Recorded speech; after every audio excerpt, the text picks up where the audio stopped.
Hello Year 9 and welcome to week 2 of your new school closure summer work, which is the IDEA Award. And first of all, it was great to see so many of you logging on in week 1 and so many of you completing badges. In fact, we've already had some students who are well on the way to completing the Bronze Award, which is fantastic after just 1 week. Across Year 9 and 10, because Year 10 are doing this as well, we have had some people who've completed bronze and even one person that's completed silver, so that is amazing.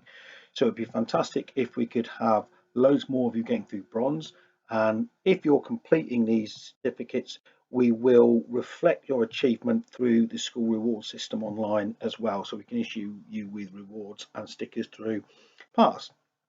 So I'm just going to introduce you to the work we'd like you to focus on this week as part of IDEA.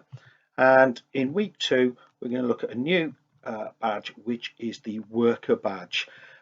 This is a badge basically designed to equip you or give you some ideas about the skills and knowledge needed to be a digital professional. In other words, the kind of things that you would do if you were working with information technology or computing in the real world as your job. So for IT and computing students, there are badges in this little section which are relevant to both of you. So you're going to learn about things like good design and user experience. So particularly IT students, that's really important if you think about the work you're going to be doing on multimedia, where you have to design a user interface, but also for computing students as well, looking at how a UI is designed is something that's very, very important. Also looking at the use of color and how meaningful color is in design. Computing students is a really interesting little badge on randomness and the use of random numbers in coding, and that's actually something that you might find quite interesting because you'll use random numbers quite a lot, but there might be some things about the use of randomness in computing that you don't know actually. Effective online searching is a really useful badge as well. It's some ideas about how you can find information quickly, efficiently, and information that's reliable as well, because you all know how to search on the internet, but do you know how to search effectively and find information that's accurate and information that's relevant to what you want? Internet of Things is a really interesting little badge. Again, if you're a computing student, this ties in very well with the GCSE computing syllabus, actually, with some of the work you'll be doing on embedded systems.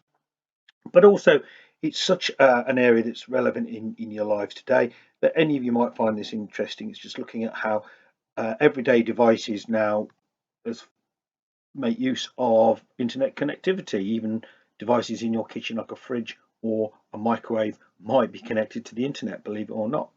And then digital images is another possible badge that you might want to look at. And again, Year 9 IT students, you know that you do work on digital images, and there's a specific unit that you will be doing work on in year 10. So that'd be a really good one to refresh your knowledge with. So these are the badges. These are just a suggestion of some of the badges we think you should look at. Now, these are the badges in this section, the worker badges, and you can see, just like last week, that different badges are worth different amounts of points. And I've only talked about a few of them, so feel free to choose the ones that I've talked about or pick different ones. And indeed, even you don't have to do the worker badges topic this week if you don't want to. You can focus on some of the other badges, but there were some really relevant and interesting badges in here for both Year 9 IT and computing students. So guys, try and pick some badges that you think are relevant to your curriculum and that you think you'll enjoy completing. So good luck in week 2. Remember, you just log on in the same way that you did last week. You don't need a new account. You can just add these badges to your portfolio in the same way that you did last week. If you have any questions about what to do and how to do it, please contact your teachers and we'll do our best to help you. So work hard, do your best, and stay safe, and hopefully we'll see you all again soon.